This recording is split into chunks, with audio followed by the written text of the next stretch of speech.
bá mi wo àpapọ̀ fídíò. ẹlẹ́yẹ náà ń pè ní APC àwọn tá ti sáwọ́ ọ̀dájú ok ó ń jọ bẹ́ẹ̀. awọ ọ̀dájú awọ ní alára ni wọ́n sọ̀rọ̀ ní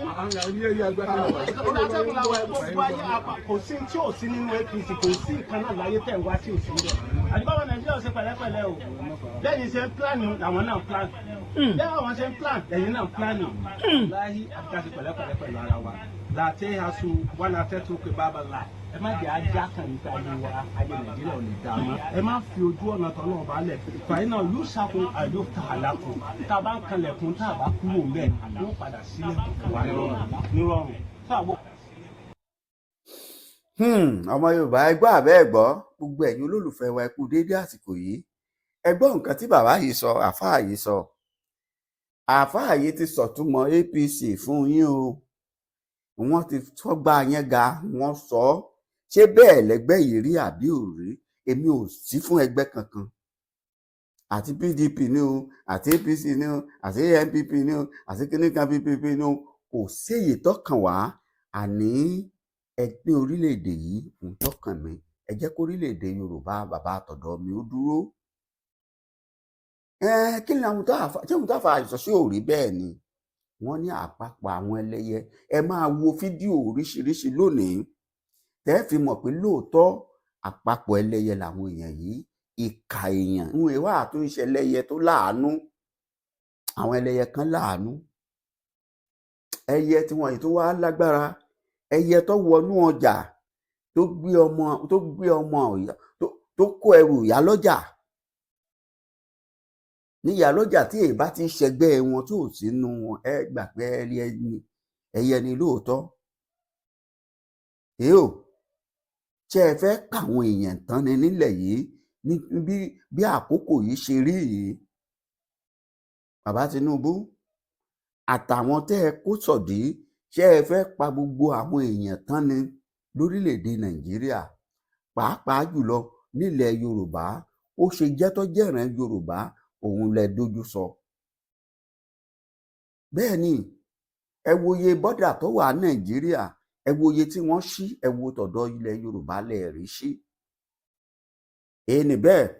ẹ tún máa wò fídíò míì ń padà bọ̀ báyìí eléyìí lẹ máa wò ń bẹ̀ lẹ́ẹ̀tì máa rí ẹ wá wo àwọn ìyá arúgbó yìí àwọn ìyá àgbàlagbà kí lẹ fẹ́ káwọn ìyá yìí ó ṣe kí wọ́n tó jẹun àwọn ìyá yìí ní láti máa lọ tọrọ owó wọ́n ń tọrọ owó jẹun wọ́n ń tọrọ owó wọ́n ń tọrọ owó ní àwọn ọmọ wọn lọ bíṣẹ́ lọ skul kí wọ́n tó lè jẹun gbogbo fídíò ẹ̀ lẹ́ máa wò wọ́n ti wá bọ́ra wọn sí hòhò ọmọlúàbí àwọn àgbà sì sọ nígbà tẹ́ ẹ bá ń fi ìyá màpò ṣépè fún èèyàn bàbá ẹ rántí àtúbọ̀tán àwọn pọ́lísì àwọn òfin tẹ́ ẹ ṣe lẹ̀ yìí ayé láwọn ọ̀fẹ́ ẹ fà á padà sọ́ràn ni èyí ṣàṣòwò yín ni wọ́n ná ẹ̀yin náà bu ti yín ẹ máa lọ. ọmọ bàbá Tinubu sọ̀rọ̀ lórí ìkànnì yìí ó ń lọ lọ́wọ́lọ́wọ́ báyìí ó ní Okonjo-Iweala ó mú Nàìjíríà proud Akóilé ó mú Nàìjíríà proud àtàwọn kan ó ní bàbá àtòun ń celebrate àwọn failures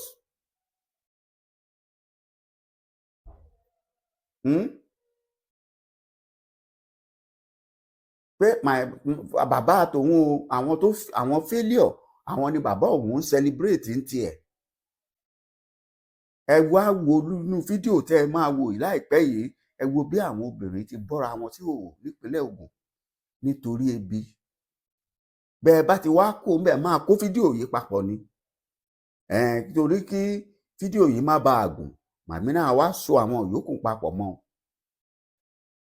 bẹ́ẹ̀ bá ti wá ń wo fídíò yìí ìyẹn báwọn bàbá yìí báwọn ìyá yìí bí wọ́n ṣe ń pariwo ebi ń pa àwọn ebi ń pa àwọn òun rèé ẹ wò ó kẹ́ ẹ gbọ́ nǹkan táwọn òbí àwọn bàbá àwọn ìyá yìí ń pa láriwo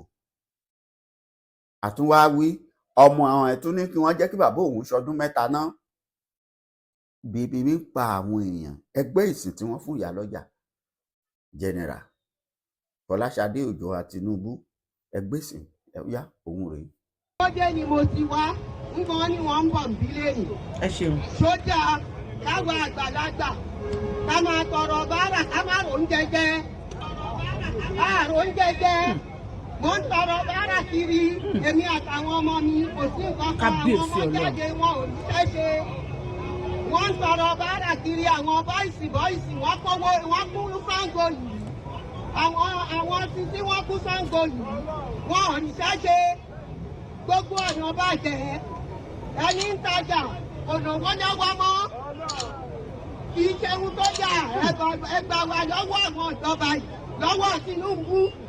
ohun tó lọ́ máa ṣe kọ́ ló ń ṣe fún wa yìí ìyà ló fi ń jẹ wá o ó fi ìyà jẹ wá ẹgbà wà lọ́wọ́ wọn kẹsàánú wa kárí jẹ kárí mu gbogbo ọjà wọn ráìsì wọn gaari wọn ó sì bọ́dà náà. ọmọ Tinubu wọn sọ láti òun ní ọdún mẹ́ta sí ìdájọ́ òfin ẹ̀rọ ayé ìṣèjọba ẹgbẹ́ tó wí ní àdúgbò. kò wíire ó sì àjẹwà ebi ń pa Nàìjíríà. ẹni pé àyákò àwọn pípọ̀ yìí kò. ẹjọ́ kí ni ìjọba fẹ́ ṣe lẹ́yìn ọdún mẹ́ta mọ́. kí ló fẹ́ ṣe lẹ́yìn ọdún mẹ́ta. sátidé tó bá máa dà Jímọ̀ ṣáná tì mọ́ àbí bẹ́ẹ̀ kọ́. ẹ ti rí abẹ́ rí ṣé ẹ gbọ́ ohun táwọn ìyá yẹn ń sọ jáde nígboro ẹnu àwọn ìyá àgbàlagbà tí ò síṣẹ́ míì tí wọ́n lè ṣe mọ́ ẹ̀yìn kéré ọ̀yá ẹ wá lọ wò ó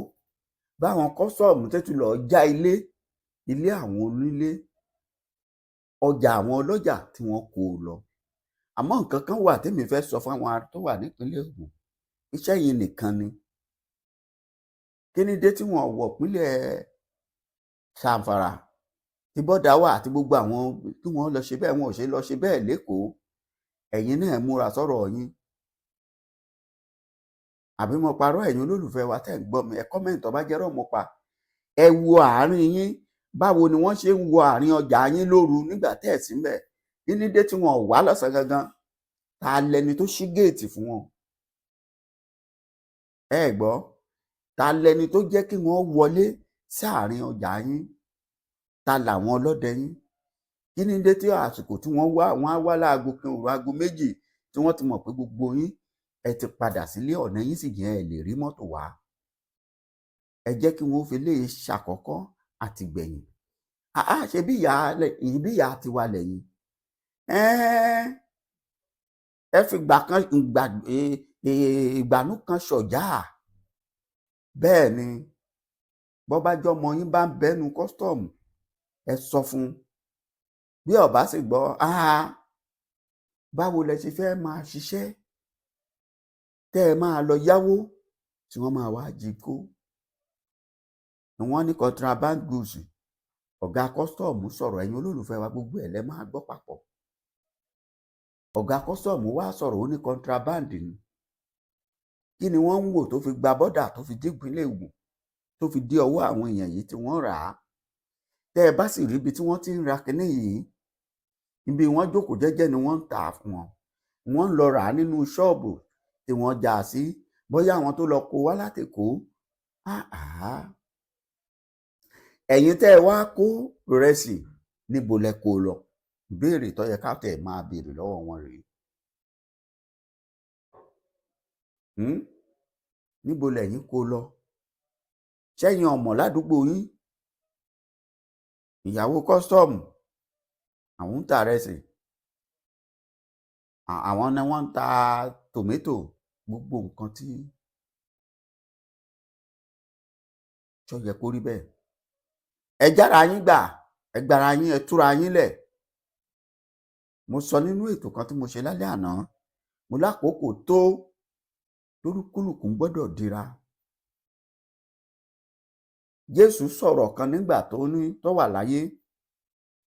àwọn ọmọ ẹ̀yìn ẹ̀ ó rán wọn jáde ìgbà tó rán wọn jáde wípé ọyá ẹ jáde lọ ó ní kí wọ́n má mú nǹkan kan lọ́wọ́ ṣùgbọ́n nígbà tó tásìkò láti máa lọ nínú ìgbà tó wà láyé ó dúró ó ń ṣiṣẹ́ jẹ́jẹ́ ọmọ ẹ̀yìn ẹ̀ ó yọ idà lápò nígbà tó rí i pé ó dúró gẹ́gẹ́ bí security pẹ̀ ó gé etí ó sì mú idà ó ní èèwọ̀ ni ṣùgbọ́n gbò dé ìpele kan tó ṣe tán tó mọ̀ pé àkókò tó ó pè wọ́n ó ní ẹ wá o ẹ̀yin èèyàn yìí nígbà mo kọ́kọ́ rán yín jáde mo ní kẹ́ ẹ má mú ọ̀kọ̀ kẹ́ ẹ sì má mú àdá torí pé mọ̀ pé òun wà pẹ̀lú wọn tí wọ́n lè rí òun lójúkorojú àkókò ení nìyẹn ẹlẹ́ẹ̀kejì kò tí ì di sí horo kò tí ì fẹ́ dogun ṣùgbọ́n mọ̀ pé lásìkò tóun bá wọn sọ̀rọ̀ yìí ogun ti dé kí ló sọ ó ní tẹ́nikẹ́ni bá ní aṣọ nínú yín tí ó bá lówó ó ní kó tà á kó ṣe kí ni ó ní kó fi ra idà ẹ̀yin pásọ̀ ẹ̀yin wòlíì ẹ̀yin aláàfáà èmi ò lé ẹ ṣe wàásù pé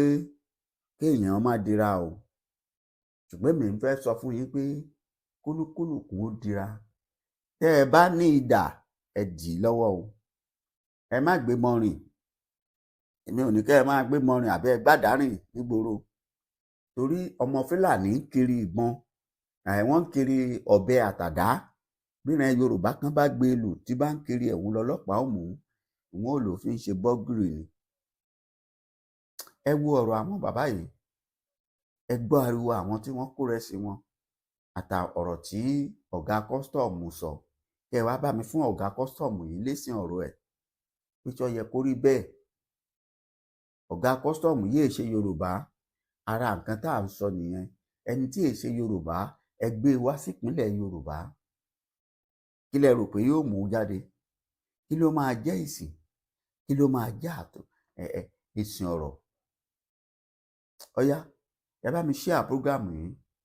ẹ like ẹ kọ́mẹ̀ntì ẹ dákun ẹjọ́ wọ̀ gbòòrò ayé lọ ẹ jẹ́ káwọn èèyàn kọ́gbọ́n lára ẹ̀ ẹ̀yin tí wọ́n kó ọjà yín ẹ̀yin náà lọ kọ́gbọ́n ẹ tún ṣòkòtò yín ṣe kì í ṣe pé ká máa rówó ká máa lọ raṣọ ká máa ṣe patí nìkan kò yẹ kí ó jẹ́rù yín ní gbogbo ìgbà bí wọn ò bá kó ní Ṣàngó wọn á wá láfẹ̀wá wá kọjá tí ṣẹ́yìn nìkan ni nípínlẹ̀ Ògùn ẹ fi ṣolúfimọ fún wọn gẹ́gẹ́ bí ẹ̀yin ìyá àmọ̀ràn mi tí máa ṣe fún yín rèé ẹ bá mi pín ètò yìí ẹjọ́ dé ọ̀dọ̀ gbogbo wọn tó yẹ kó dé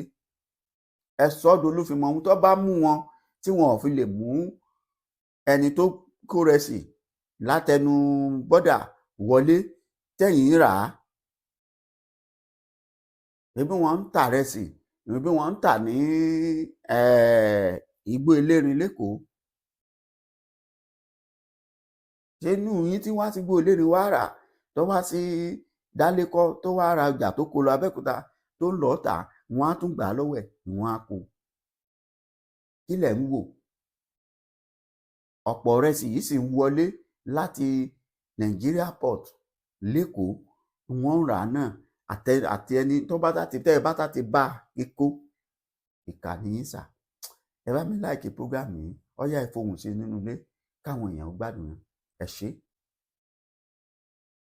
àwọn ilẹ̀ ń wò yẹn o àwọn ìyá náà ń protest yìí wọ́n sì máa sọ̀rọ̀.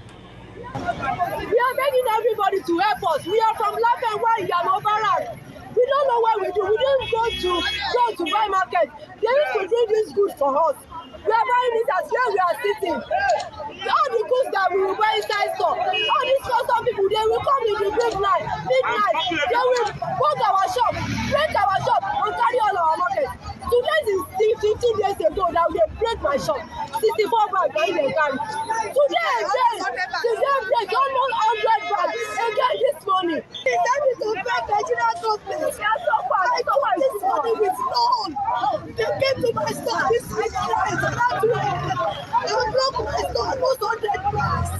Almost 20 something million. They tell me to break Nigerian companies.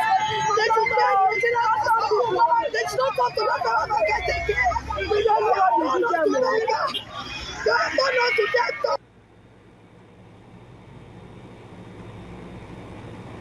ẹni sùúrù ọmọ ọ̀gá kọ́sítọ́mù máa sọ̀rọ̀ ń sìn o.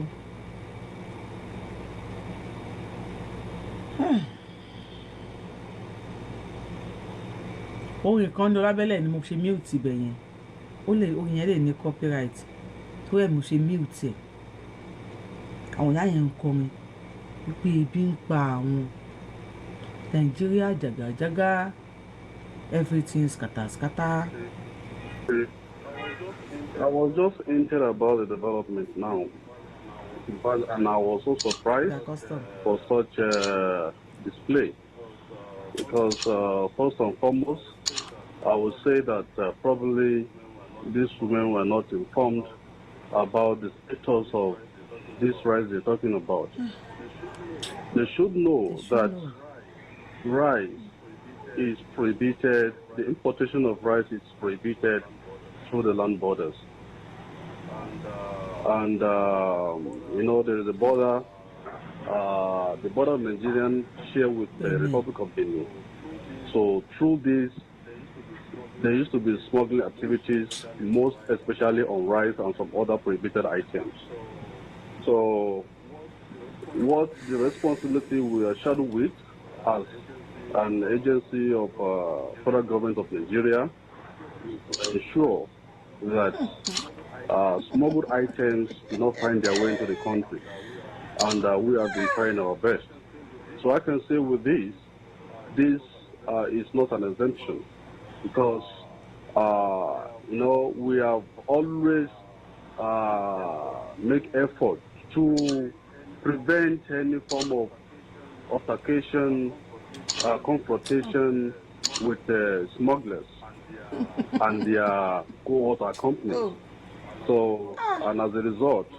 we deploy the use of intelligence, you understand, by monitoring the movement of these smuggled items to the final destination. Then we just go there and make an evacuate. So that's what we do. So that with that, there won't be any issue of casualty or whatsoever. ẹ̀yin èèyàn mi ṣe gbọ́ ń tọ́gà customs ẹlẹ́nu.